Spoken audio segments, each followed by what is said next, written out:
Good afternoon, everybody. Thanks for coming.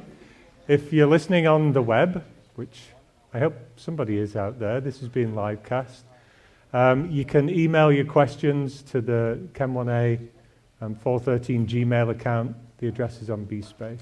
So the intention of this session, the next 50 minutes, is to introduce you to some more people involved in the course, to give you the opportunity to ask lots of questions. So please ask lots of questions. We're going to give you a lot of information about the course, about the structure of the course, what we think is important, and answer some of the questions that we've already received and questions we get every year about the course. So hopefully after this you'll be a lot better informed about what's going on over the next 15 weeks. Want to do some introductions. Many of you have already met Professor Maida, who teaches the 1 o'clock section. You're welcome to go to Professor Maida's lectures or my lectures. Doesn't matter what section you're enrolled in. I'd like to introduce Richard Gibson. Richard is from the Student Learning Center, the SLC. If you're concerned about your preparation for Chem 1A, if you just want to do better in Chem 1A, the SLC is a tremendous resource that's available to you. So Richard, I'm going to give him some time to talk about the SLC and its goals and how you might sign up to get involved in that. We have our two head GSIs here, Heather and Alison. They're going to be doing two things. They're going to be monitoring the Chem 1A email account to see if questions come in. They can also help you if you have iClicker problems. If you need to check the code on your iClicker to see if it's working, they have a gizmo up here. We can come down at the end and try that. Anybody want to do that? Anyone having problems right now? So one? Just check it. Okay, a couple, three. So yeah, towards the end, you can come down and you can check your iClicker IDs. So if the number has been erased from them, we can give it to you down here, okay?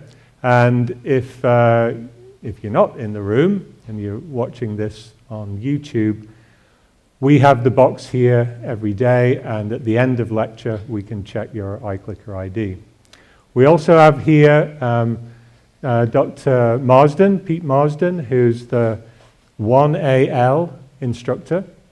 So he's here sort of for information, to introduce himself to you, and if you have any questions for him at the end, you can ask Pete questions. You'll also be seeing him in maybe one of your lectures, because I have to go to Japan for a couple of days. I'm going to miss a couple of lectures, and Pete will be standing in for me. The other important person in the room this evening is Laura Grant. So Laura's here. Laura's the youngest of us all. She was an undergrad. She is an undergrad. She was taking Chem 1 this time last year.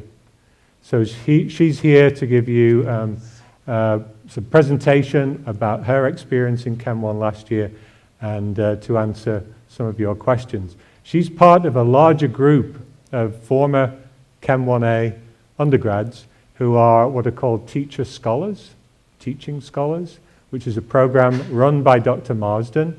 And you will see an undergrad who's taken the course in every discussion section. Is that accurate? No, that's not accurate.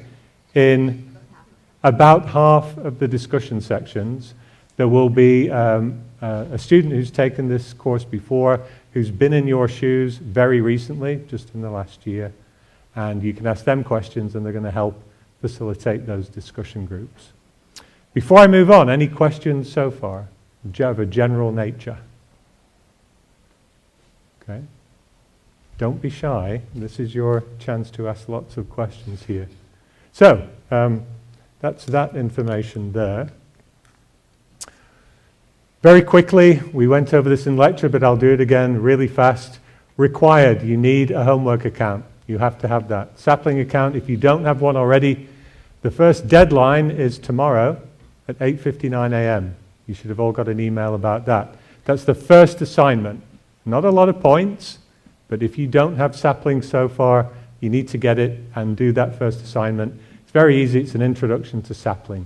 It'll help you get acquainted with the system. You have to have an iClicker for the course. So you need to do that to vote in lecture. That gives you a voice in lecture. So let's say you're very quiet and you're shy and you don't like putting your hands up and asking questions. An iClicker lets you participate in this class, and that's important. On BSpace, you need to check into BSpace hopefully every day. Open it up as a tab every time you open your browser. You should be logging into BSpace and looking at announcements, etc. That's where your grades are kept as well. The textbook is recommended but not required. It comes as a deal with Sapling. You can get this textbook, the second edition, I think for $75. You can spend more and get the third if you want, doesn't matter. Or you can get other textbooks. If you have one already, a good one, then go with that. You will also get, with your Sapling account, a free online book that's actually pretty decent. In addition to those resources, it's good to have at least 2 textbooks.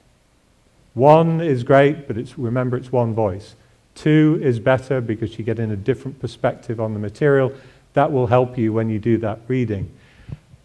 Where do I go? If I have a question about chemistry and I know nothing about it, do I go to a textbook? Where do I go? Wolfram? Way too fancy. I'm a very simple person. Google. And what comes up as the first hit? Wikipedia. It's not a bad place to start if you don't know anything. But don't take Wikipedia's word for it. Get your foot in the door with Wikipedia and then start doing more serious reading after that. But if you have a quick question, Wikipedia is great. It's awesome. And if I may interject, coming back to the textbook, we on purpose recommend a number of them. Please do not read textbook chapter by chapter. If you like to read something, Leo Tolstoy, War and Peace, it's about the length that it will last all semester. Go to textbook if you want some questions answered. So question first, then find answers in your textbook. And you'll see we give you lots of information where we have keywords from the lectures, and you'll see a word that you've not seen before. That's what the index is for. Look it up in the index and go to that. This next week, the next 2 lectures, tomorrow and Friday, we're going to cover a lot of material. So do start looking in your textbooks at these words, particularly if you've not seen them before. Some of you won't have seen them, some of you will have seen them, but we actually cover a lot of material in the textbook just in 2 lectures. You'll see that starting tomorrow. Sapling comes with a free online text there. You also need, for exams, a simple scientific calculator. What's simple? It can have trig functions on it. It can't store other than just a number, an m plus, m minus kind of function. And it's going to be cheap. If it costs more than about $15, it's probably not a simple calculator these days. Any questions on this? No? Yes? Will we go over the Chem 1AL material? Not in this session today, but Dr. Marsden's here, and at the end you can come up and ask him. Yes?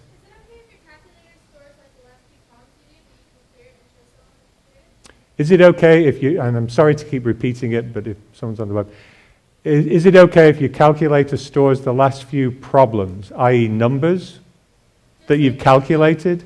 Yeah. I think that's okay. No graphing calculators, but yeah, the last few things that you've plugged in, yes, that's okay. Yes? Can you name some specific books of author like Brown, Lehman, Atkins? The specific titles, if you type freshman chemistry or general chemistry with those author names in there, it'll pop up a list of them and they'll have them all at Amazon.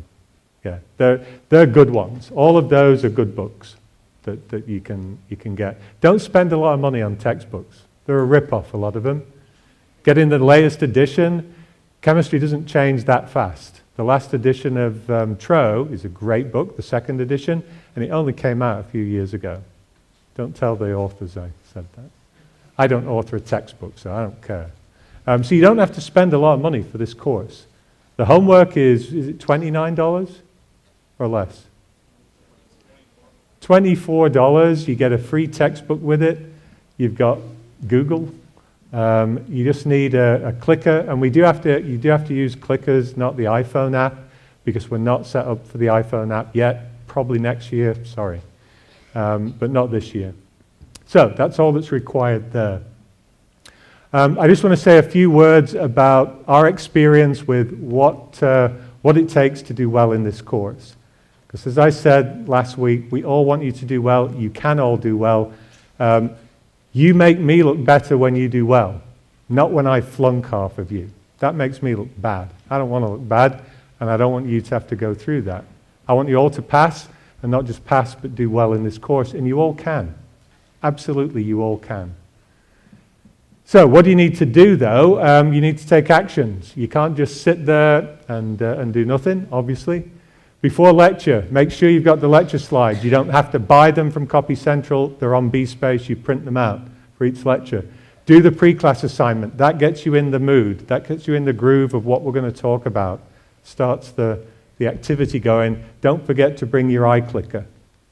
During lecture, don't mess about. It's only 50 minutes. Pay attention. Get the most out of it. You've made the effort to come here at 9 or 11 or 1 o'clock. Get the most out of it. Focus on lecture. Take lots of notes. For most people, good note-taking is a real key to success. Some people can just look at the screen and remember it all. I certainly can't. I have to make notes and write a lot, and usually after class, go back and rewrite those notes. Sit down with a textbook, sit down with a computer and Google, and go through it all and rewrite what you've done. That's how it used to work for me.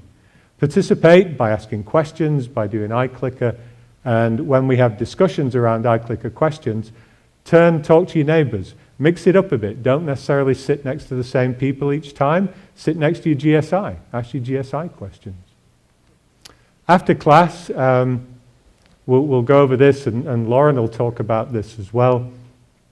You've got to get in the habit of doing something every day. It's a lot of material that we cover. Some of the lectures may look as though we didn't do that much that day. Some of the lectures will have a lot in them. Some have less in them. They're not all equal in terms of content. But don't let days go by and lectures go by and you haven't studied your chemistry, particularly if this is the first time you've done it or you've only done a year of chemistry. You need to be putting a lot of hours in to do well in this course. Do the homework in advance. You can start the homework as soon as it's released, which is Wednesday morning at 9 a.m. So the new homework will come up at Wednesday morning, and you don't have to sit down and do it all at once. You can do the odd questions. You don't even have to do them in order.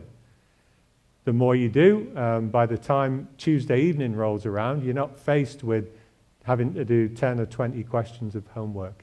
Sapling records each question as you do it. So you don't have to press a button at the end to submit everything. It's submitted as you go along to encourage you to pace yourself. Get involved in study groups. SLC is an example of that, Student Learning Center, but form your own independent study groups in your dorms. When you're in class, get together with people and get their contact information and study after class in the library. During discussion sections, be active. Don't just sit there. You won't be allowed to sit there and look at your phone and do Facebook or anything. That doesn't count as far as discussion goes. It's 50 minutes. Get the most out of it. Okay, anything on that so far? Any questions? Yes? I have a question about the sapling. Yes? For the chemistry 1A and the lecture, you have to pay the $24 for each of them, or is it just one? So a question on sapling, do you have to pay, I think it's both for the lab and the lecture, you mean? No, it's the same price, and it covers both. Yes? So you put in your lab number and you're covered for 1AL. Yeah? Okay. And I think sapling gives you access for a year, not just for the semester, for that material. So you can go back and review Chem 1A in the spring just for fun, if you want to. Anything else? Yes?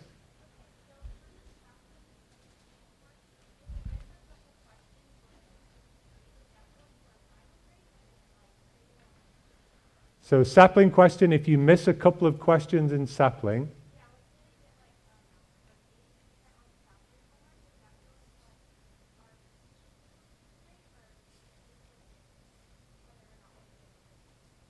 it will be cumulative, so it'll be over the whole semester. Is that answering it?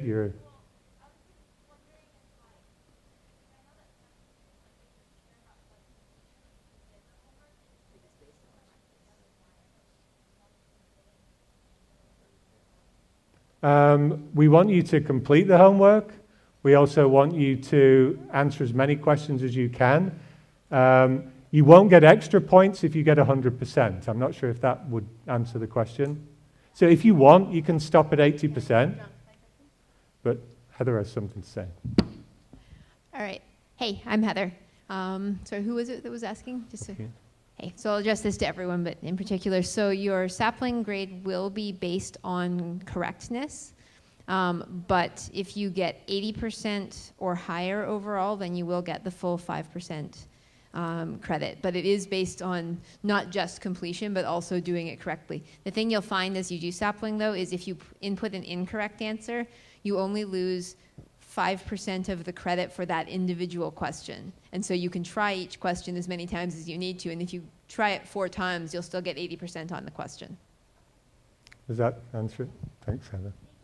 Okay. And I'll say more about sapling just coming up in the grading.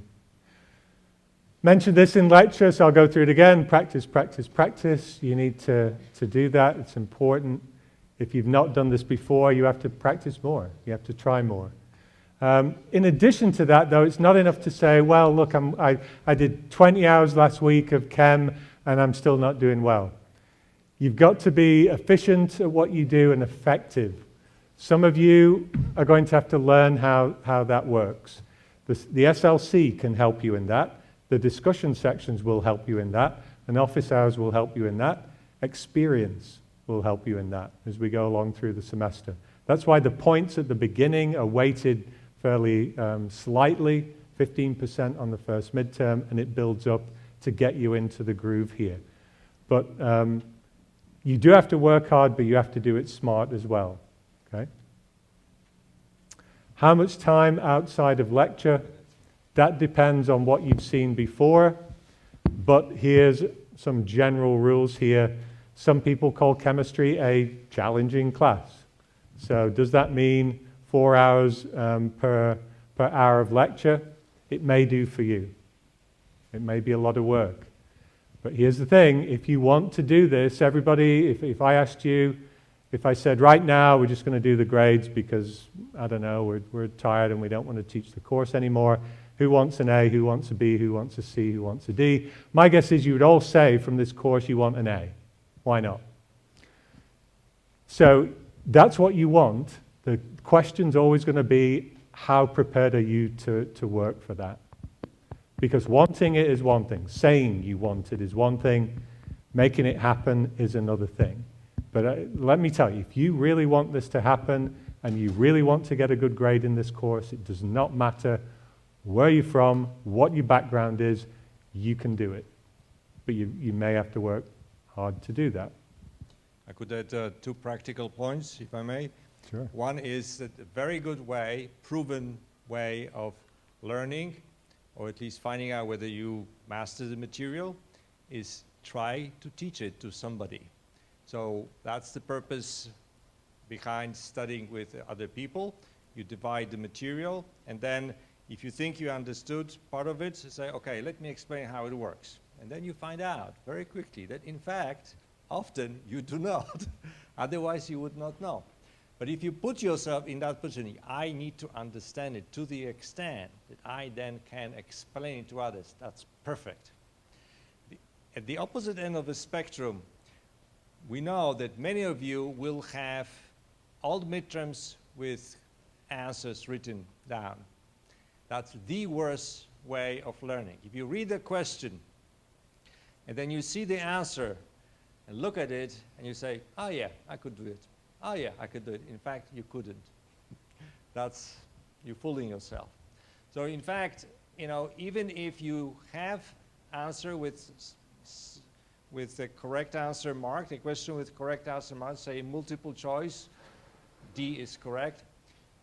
My best advice is when you see a multiple choice question during study period, don't look at answers. Read the question.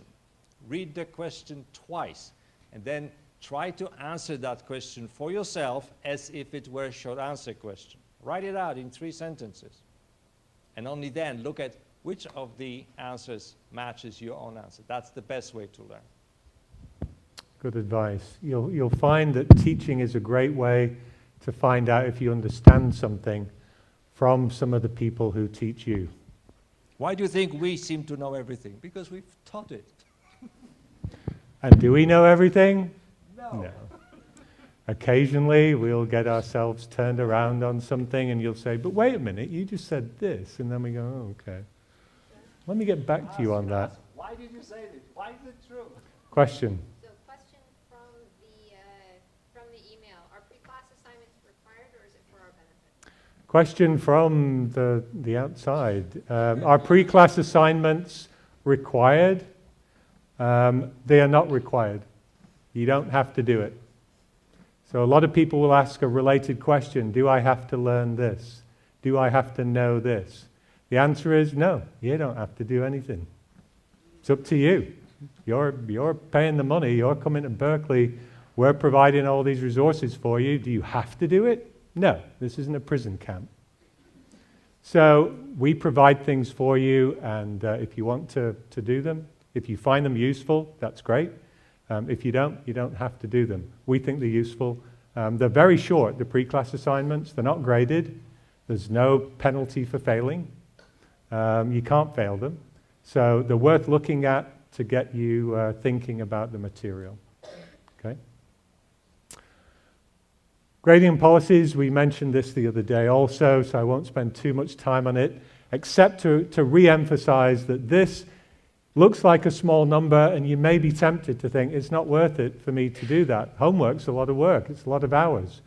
Why do I need to vote in class with an eye clicker? And why do I need to go discussion section if I'm only going to get 3% from it? You're not. That's the point. We can't give you more on this because we don't know necessarily who did it. We don't know that it was you versus somebody else. That's one thing.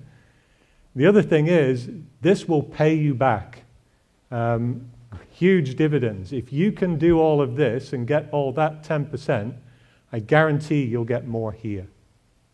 So do the homework, participate in iClicker and participate in discussion, and you will do better in this course. We have actually statistics on that. I'll show you a graph at the end of this on the homework. For the last 3 items, you've only got to hit sort of 8 out of 10 to get all the points.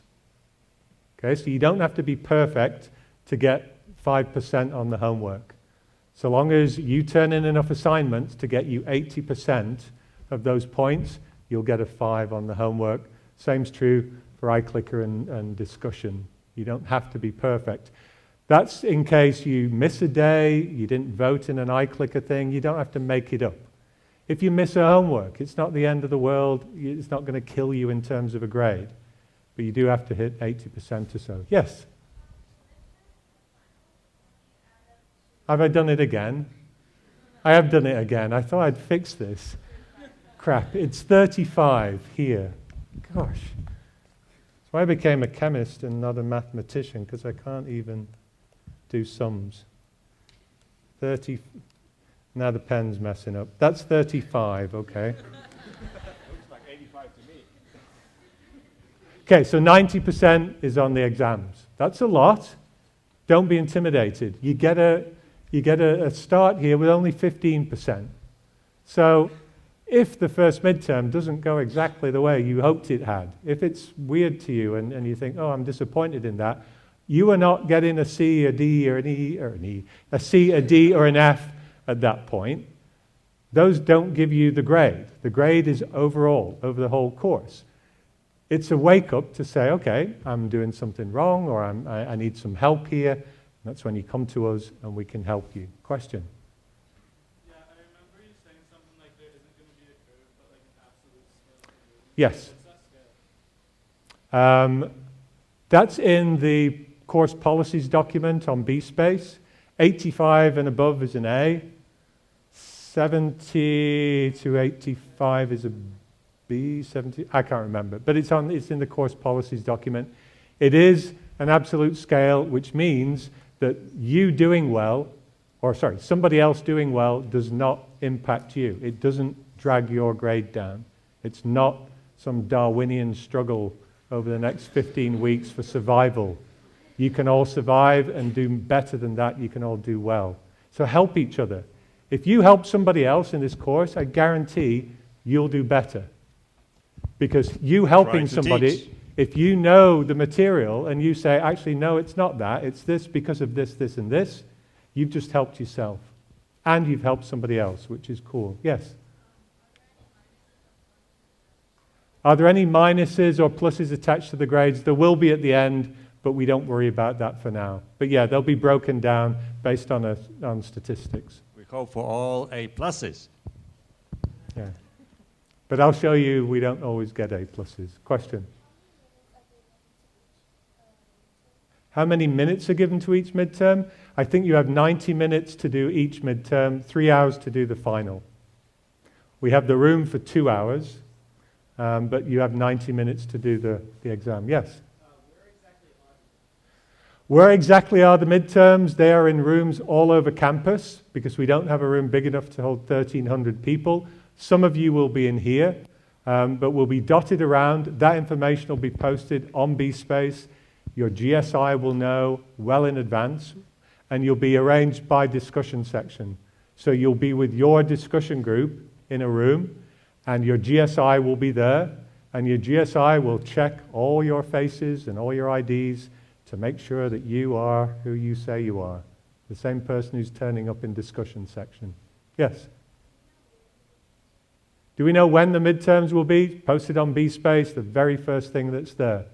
So those dates are there. There's a calendar on B-Space that shows upcoming events like today and tomorrow's lecture. But yeah, all the midterm dates, check that you can be there, because if you can't, there's no point taking the course because there are no makeups. Yes? Does the 80% homework rule apply to Chem 1AL as well as Chem 1A? I don't know the answer. Does the 80% homework rule apply to Chem 1AL? Dr. Marsden? Maybe. I haven't thought about it yet. Yes. Yes, Alison says that stress that we are separate courses, completely separate, in terms of grade and pretty much everything else. Yeah.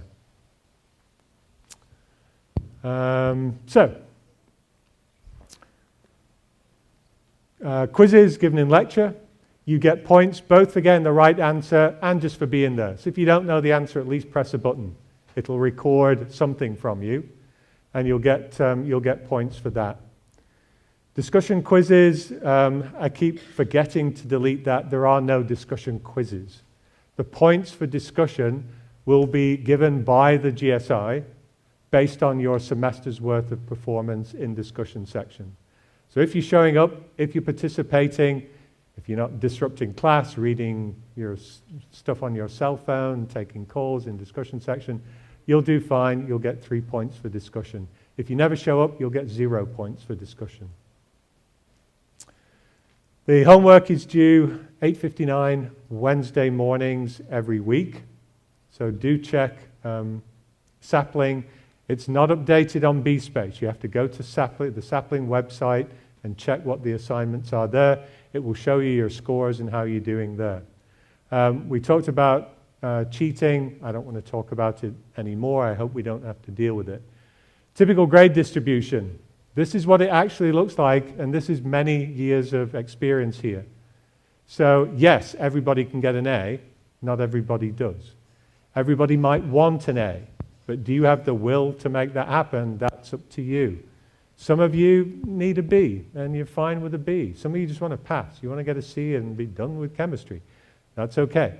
But if you want to do super well in this course, you have to have the will to do that, and you've got to take lots of actions. So why doesn't everyone get an A?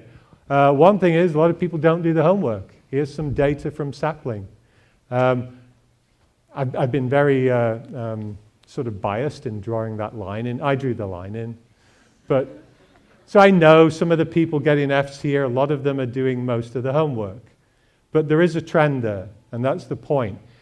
The sapling data, and this goes to lots of other online homework that's good quality online homework, it tells you that if you really focus on the homework and you do well, on average, you'll get a grade point bump in your score.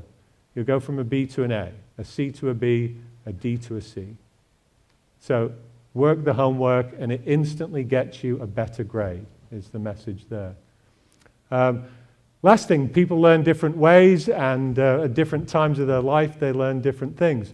We're going from down here, a lot of people are just used to remembering stuff. Depending on where you went to high school, the kind of teachers you had, the courses you did, you might have just been focused on remembering things. If you got better, you might have understood what those things were, and it wasn't just regurgitation, but you actually knew what was going on. We're heading up here. We're trying to get up to here.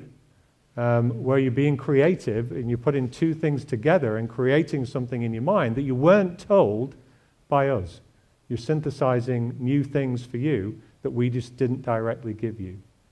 So that's Bloom's taxonomy, adapted for the sort of digital age here, but we're going from lots, lower order thinking skills here, and we're trying to get you up here to do well.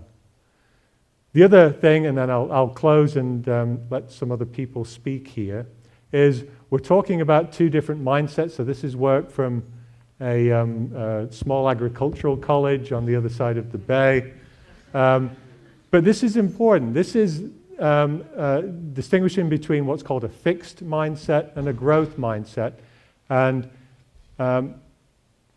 pointing out that intelligence isn't fixed. You may think you're the smartest thing there is. You may think you're not the smartest thing there is. But you can adapt and you can learn and you can do the material in this course if you really want to, if you're open to it and open-minded. So if you're ready to embrace a challenge, that may be for you in this course. You may be faced with challenges, and taking those on and working hard and studying and listening to what people tell you and working with people can help you overcome that challenge. Don't be intimidated by it. I had that in my own background. I had to overcome lots of challenges to do well. And some of you will face the same thing, but you can do it with this kind of a mindset over here. I'll post these slides on BSpace so you don't have to try and write them down quick. This book here, Success is the Sincerity of the Pursuit. This is Malcolm Gladwell in this book, Outliers. Two examples. You might have thought the Beatles. I hate the Beatles, to be honest. I'm sorry. I'm from Manchester. They're from Liverpool. I've never liked the Beatles. But they were incredibly talented. But they weren't born with that talent. They weren't born playing guitars and singing. They worked at it. They worked here. They played 1,200 times before they made it big. That's practice. Over here, Bill Gates wasn't born some computer genius. He had a computer and he worked at it and he did super well. Gladwell has this 10,000 hour rule. We're not asking you to do 10,000 hours. But that rule for greatness, that's if you want to be the best at something, that's what you have to put in. That's many years of work over a long period of time. Successful Chem 1A students do all of this. So that's what you do if you're getting an A in this course typically. And then lastly, I showed this in lecture, and I won't go over that again, but if you can teach this material to people, you're probably doing super well in this course. I'll stop talking. I'll be available here at the end to answer more questions. I'll stay around if you have more questions. But I do want to... Can I answer the pile of questions? Sure. Filled in here? We have a few questions, then we'll have Richard and then Lauren. And if you're interested in switching discussion sections, we have a technique to try and do that at the end as well. All right, so we've had a few questions come in. I think some of them are from people here, maybe some who are listening remotely. One is regarding the lecture, Chem quizzes. whether there'll be like a test where you can't talk or like a discussion where you can. The iClicker quizzes will absolutely be something where you should be talking, interacting, sit next to somebody in lecture so you have a chance to talk to them during those. These are the chance to kind of share with the people around you, learn something, and then answer. You can even answer initially, talk to people, and then move on, but completely different from exams. The next question that we had, what is the format of the midterms? The midterms are going to be a mixture of multiple choice and short answer questions. In some ways they will look like the homework. They will be designed to push you, so they'll be challenging, but you will see questions that hopefully resemble things you're running into in both discussion and the homework. So working through those will help you prepare for the midterms. The policy on changing discussion sections at this point, even if you're seeing that Telebears doesn't show it, all of the discussion sections are full. If you want to switch discussion sections, then you need to find someone to swap with. Lauren is going to mediate a discussion section swap meet after the session here. So if you're someone who's looking to swap discussion sections, she will gather people just outside of Pimentel there, and you can find someone to swap with. And if you do find someone who wants your time and you want theirs, then you can go and see Professor Lamoureux in Lathermer 510. Or sorry, that's not true. You can go see Professor Lamoureux in Lathermer 210 tomorrow and get that swapped right at the beginning so you're in the correct discussion section all the way through. And finally, to make sure your iClicker is registered, after this discussion, after this forum, I have a handy little white box here that you'll be able to come down and double check that it's registered. And there is one more. So questions about lab need to be addressed to the lab instructors, to Pete. The lecture and lab are completely separate, so we don't do any of the lab stuff. So, yeah, email the lab instructors.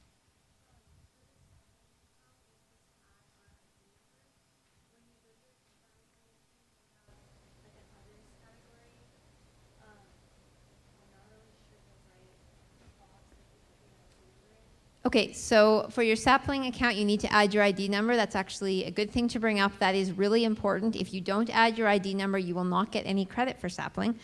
You should add it under the place that says ID number.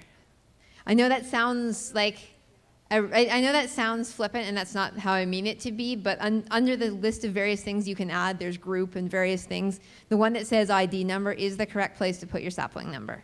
Or, sorry, is the correct place to put your student ID number.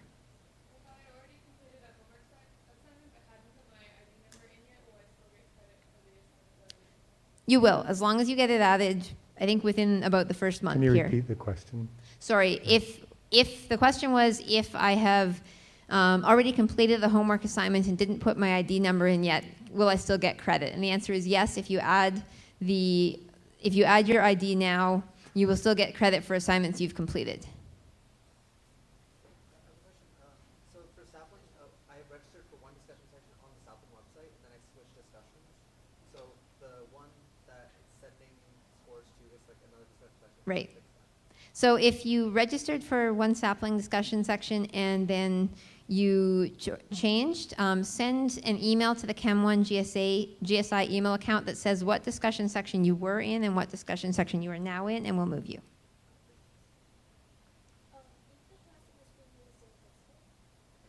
We don't know what textbook will be used in the spring because it's a different instructor. So the question was, will the same textbook be used? And we don't know from one section to the next. So one more question and we better move on. So we'll take one question right now, and then we'll move on and let a couple other people talk, and then I can continue answering questions after that. So this gentleman here. You said Chem 1A and the lecture are different. Does that mean the content we're going to be covering in each of them are going to be different as well? In the lab and the lecture, yes, it's completely separate. Overall, the goal is to teach general chemistry, but they will cover different content. So we will come back to questions after we have a chance to have a couple of people introduce what they are up to. Yeah, so let me introduce Richard Gibson from the Student Learning Center. So Richard.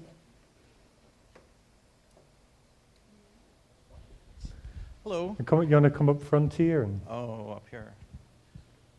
Okay. How many of you all were tutors or did some tutoring while you were in high school? Let me see. How many of you got tutoring at some point while you were in high school? Okay. So I see some hands, but not nearly as many. One of the things that's a reality at Berkeley is that tutoring is not just for students that are having lots of difficulty. And so talking about what might be different between what you experience in high school and now, a lot of folks, when they think of tutoring, tutoring is the place to go when I'm failing. Tutoring is the place to go when I'm having a whole lot of trouble. And that's true. And if you are having a lot of difficulty in Chem 1A, the Student Learning Center will be there for you. But on this campus, the Student Learning Center is the main tutorial center on campus, and we're there to help you meet whatever your academic needs are, whatever your goals are, whether it's to get the A instead of the A-, or the B instead of the C, or to help pass the class if you're having difficulty. And so through the chemistry series, the Chem 1s and the Chem 3s, well over half of all students, actually in organic chemistry, it's over 3/4 of the students come to the SLC at some point each semester to either join a study group or to come to tutoring. So I just wanted to say that up front to get you to realize that tutoring is very different here. It's to help you meet whatever your academic goals are. So the Student Learning Center has 3 services for you this semester. How many of you have been to the SLC website already, just to know? That's good. CalSO is a wonderful thing. Okay, so the first thing to know about the SLC is that we have study groups. Study groups meet 2 hours a day, twice a week. They're run by undergraduates. Oh my gosh. Welcome to Chem 1A. Okay, so 2 hours a day, twice a week. They're run by undergraduate students who've had training in how to teach, who've been through the class just like you, and they're basically going to help you do well in the course. Through that 4 hours a week, part of the time is spent going over the material again, answering questions about things that might have been confusing in lecture, and then the majority of the time is spent getting you all working on worksheets, talking to each other about chemistry, doing problems, and going over it. Because doing problems together is not something you're obviously going to have time to do in lecture or in a lot of other times. And so in study group, it's a way for you to do that.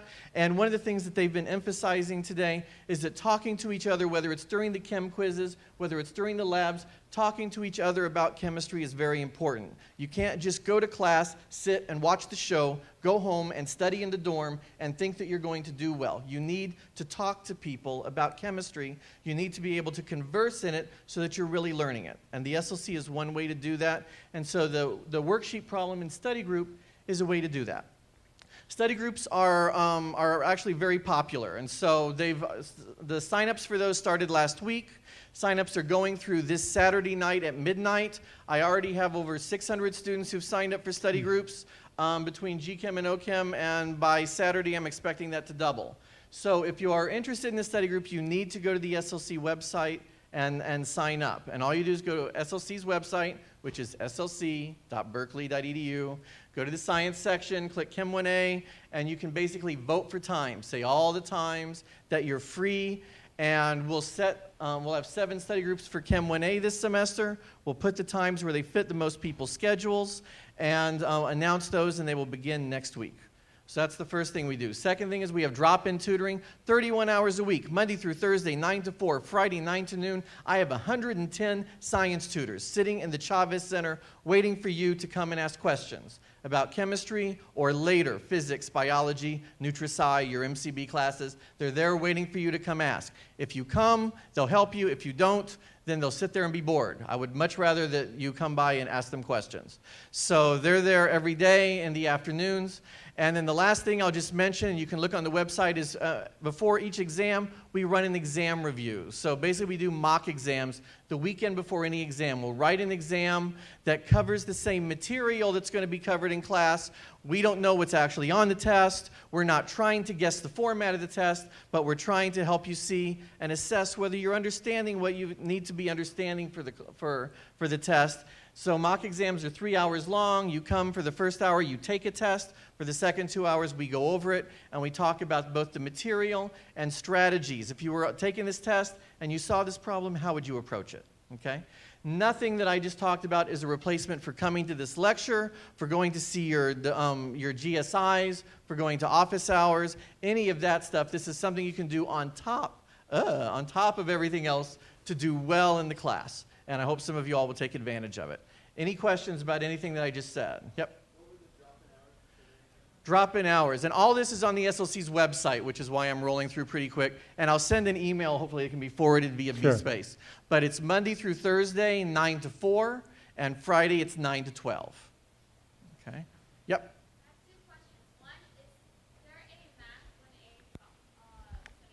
Hey, we're not doing that. Yes, the SLC Sure. has a math component, so all of your math classes, the drop-in hours are pretty much the same. We also have study groups. Just go to the math section instead of science, and you can read all about it. Second.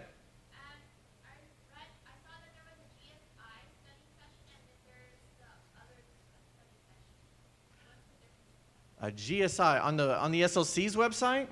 I think what you might have saw was a CNR study group. Is that maybe what you saw? I don't think I don't know what you're talking about as far as a GSI study session.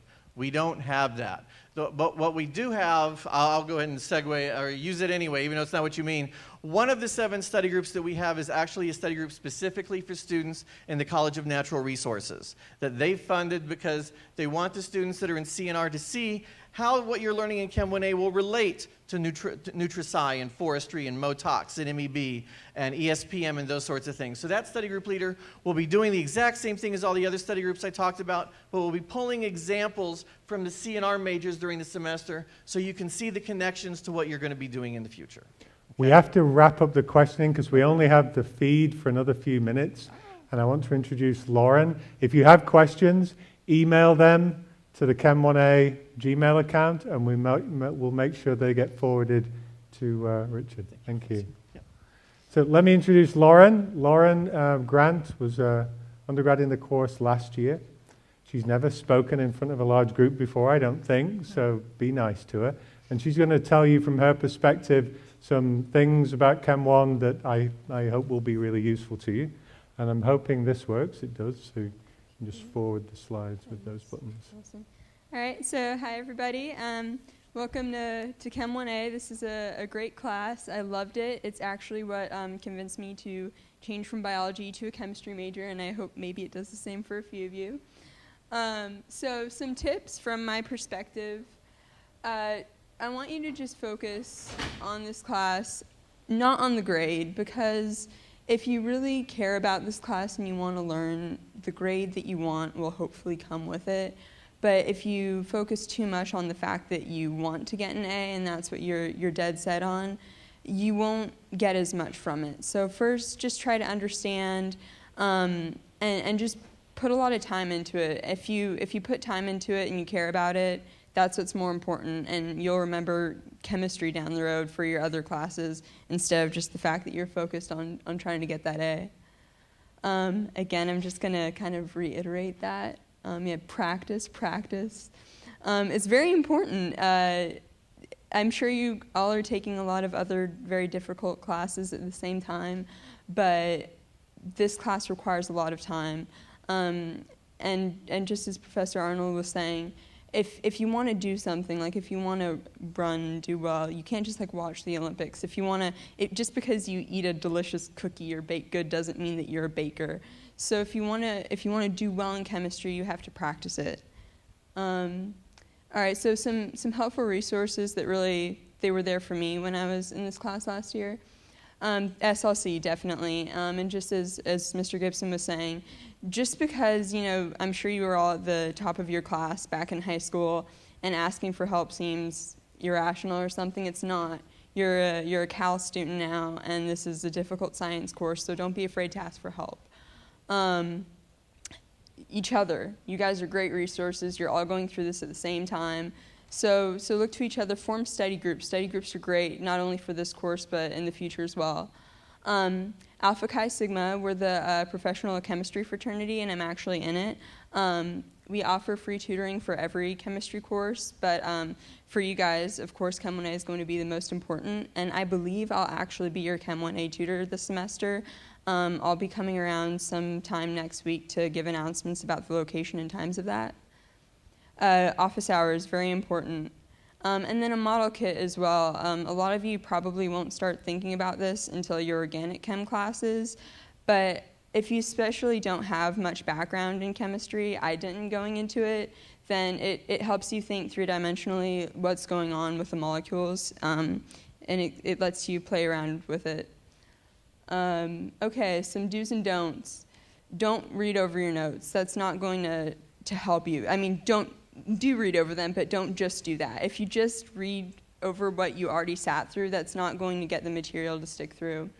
And then a lot of people kind of get lulled into like a false sense of confidence if they just study what they already know, and it's what they're comfortable with. But when it comes to test time, maybe that's going to be a problem, and then you'll know that one problem really well. Instead, you should be thinking across what you're learning. Focus on what you don't know, because that's what's going to pay off with your study time. I know it's limited. You have other classes to worry about, so spend the majority of your time doing things that maybe you don't understand. And really synthesize everything, even different units that may not seem connected. Everything's connected. You'll be in your class next semester in organic if you continue on, and you'll realize, whoa, this is what I learned in Chem 1A. So think about it, how things connect. It'll really help you on that final, which, as we saw with the grade distribution earlier, is a majority of the points. So if you're thinking about how things connect early on, it'll help you later on. All right, so good luck, everybody. Have fun. Think hard. It's really important to just synthesize everything, but don't get too scared. I promise you'll have fun. And I'm sure you've heard this a million times this week with Welcome Week, but go Bears. All right. Thank you. Do you have anything else to add? So I want to make one correction to something I said a couple minutes ago, which was that we can check whether your iClickers are connected here. What we can do here tonight is check your iClicker ID number for you if you don't have it.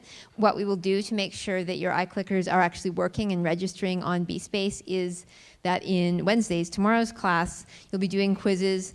The quizzes tomorrow aren't going to be counting towards your grade, so don't panic, but they're a chance to run your iClicker, and then afterwards we'll post iClicker scores on BSpace, so you'll be able to, and those will be posted by Friday, I think, is the plan. We'll let you know if something changes with that. And you will then be able to check on BSpace and make sure that you were getting a score for your inputs. And then if you weren't, then we can help you troubleshoot that. But what we can do tonight here is if you have an old iClicker and you can't see the ID number on it, then we can check and make sure that you have the ID number for it so that you can register it. Other than that, I think we are losing the live feed here. Is that correct, John? All right, so for people who are joining us online, we'll be cut off at this point. If you're online, you can send an email to the Chem 1A website if you had a question that didn't get answered. For folks who are in the room, I'm happy to stick around and answer questions for a few more minutes, and I think other people probably are as well, at least for a couple minutes. So we can stick around and answer questions if people want to put their hands up. And if you're trying to switch discussion sections, come and see Lauren. And yeah, if you want to do discussion sections, Lauren will be outside the back of Pimentel, and she will help mediate that. Great, thank you.